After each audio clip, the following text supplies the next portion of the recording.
Jean-Jacques Jumel, vous portez le projet Légende de train à Plouguerneau. Jean-Jacques, avant toute chose, comment est née cette grande passion pour le train miniature? Cette passion, elle est née il y a longtemps. Ça fait plus de 35 ans que je pratique le train miniature, que je construis des décors, Vous vous souvenez de votre premier train Ah oui. Enfin, 35 ans, c'est pas si vieux. Non, mais bon, quand même.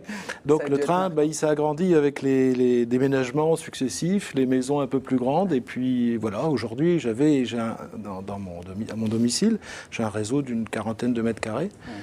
Et puis, pas mal. Voilà, vous avez de la place, il faut avoir quand même une maison avec un peu de place. Oui, mais là, celle-là, on l'a fait construire en fonction du train. Voilà, c'est ça. Alors, quels sont vos univers favoris? Parce qu'au-delà du train en lui-même, du réseau électrique, il y a tout un décor. C'est un véritable univers, hein, on voit sur les images.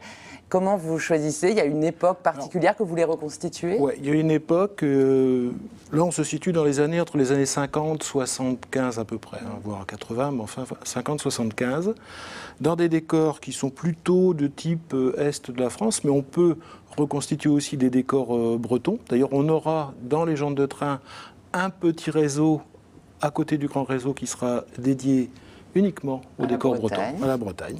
Mais alors c'est la copie conforme d'un lieu qui existe ou c'est un imaginaire? Le petit réseau sera la copie conforme d'un lieu qui a existé. D'accord. Donc je ne peux pas en dire trop. Voilà, je vous plonge dans l'histoire, mais je ne peux pas trop en dire, voilà, parce qu'on ne veut pas dévoiler trop tôt ce projet-là, ce qu'il y aura. Par contre, le grand réseau, lui, c'est purement imaginaire, c'est-à-dire qu'on construit nos décors.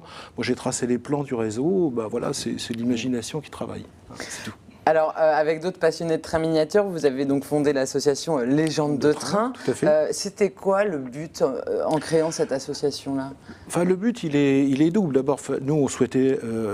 tous les passionnés ont souvent chez eux des réseaux, mais n'ont pas forcément la place pour vraiment s'exprimer de manière importante. Donc l'idée, c'était de faire quelque chose de grand. Et le réseau, il va être grand, puisqu'il fera à peu près une vingtaine de mètres de long. On aura grosso modo 80 mètres carrés que de trains et de décors. Donc on est à Plouguerneau. On est à Plouguerneau. Dans un local construit sur mesure. Sur mesure, voilà. Et on va exploiter ce réseau, enfin exploiter entre guillemets. On va construire et on est en train de construire tous les décors.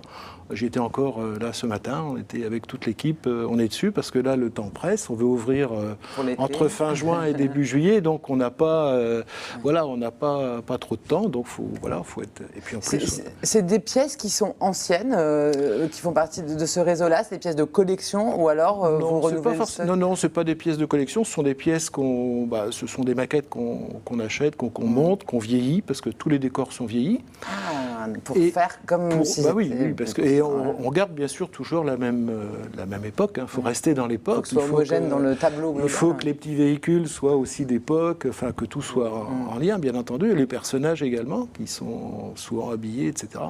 d'époque. Donc il n'y a pas encore de TGV si ça s'arrête en 75? Non, il n'y aura pas de TGV sur ce réseau. Parce que je pense qu'on peut présenter au public des très belles machines anciennes, notamment, pas des reconstitutions bien sûr, hein, de machines de diesel, de locomotives à vapeur, qui sont des petites merveilles de technologie, et qui, bien sûr, ont un certain coût.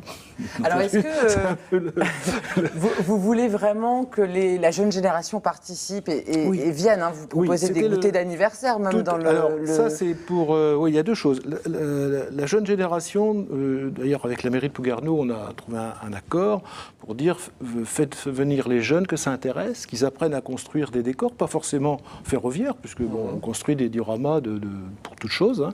Donc, apprendre aux jeunes à construire des décors, à faire des choses minutieuses. Ouais. Hein. Donc ça, avec l'espace jeune de Plouguerneau, je pense que ça va fonctionner. Ils viennent, les jeunes. C'est la on jeune les attend, je pense qu'ils vont venir. Aussi on aura des jeunes. J'ai eu quelques jeunes avec qui j'ai eu des contacts qui m'ont dit « Oh, c'est super le truc, on va venir ». Donc, on va les intégrer là, dans les semaines qui viennent pour terminer la construction du grand réseau, notamment. Hein. Et puis, alors, l'autre chose, c'est qu'on a... mais là, c'est plutôt dans la partie organisation de Légende de train. On a souhaité consacrer les mercredis après-midi pour les anniversaires des enfants. C'est-à-dire faire quelque chose d'original. Il y aurait le spectacle du train. Ensuite, on a une comédienne professionnelle qui viendrait, qui interviendrait, qui adapterait un spectacle pour l'enfant, en fonction de l'enfant et du public. Voilà, et un petit goûter derrière. Super. Ce serait original. Beau programme. Voilà. Donc, les gens de train sera ouvert du mercredi après-midi au dimanche après-midi. Et le mercredi après-midi, on le consacrerait plus volontiers à des anniversaires ou à des... Voilà. Donc à Plouguerneau, hein, je rappelle, à partir, si tout va bien, de début juillet, ça devrait être bon. Ah, mais ça devrait C'est le musée animé du train miniature. Oui, animé, oui. Pour contribuer au projet, si ça vous intéresse, vous retrouvez toutes les infos sur tbo.bzh, mais c'est sur Kengo. Vous demandez sur Kengo 2500 €, vous avez déjà récolté 360 €. Oui. À quoi va servir cet argent que vous demandez sur Kengo? Essentiellement acheter les dernières machines, parce que tout le reste, nous avons financé sur nos propres deniers, hein, tous les bénévoles. Et là, il faut qu'on achète les machines qui sont digitalisées. Ce sont maintenant on n'est plus au transformateur dans le temps. D'accord, les machines électriques pour le fonctionnement tout global est digitalisé, donc ça coûte quand même un peu plus cher. Mais ce sont des très belles machines et voilà. Super, voilà on vous souhaite bon courage pour tout ça. Merci. Jean-Jacques, en tous les cas, un beau projet.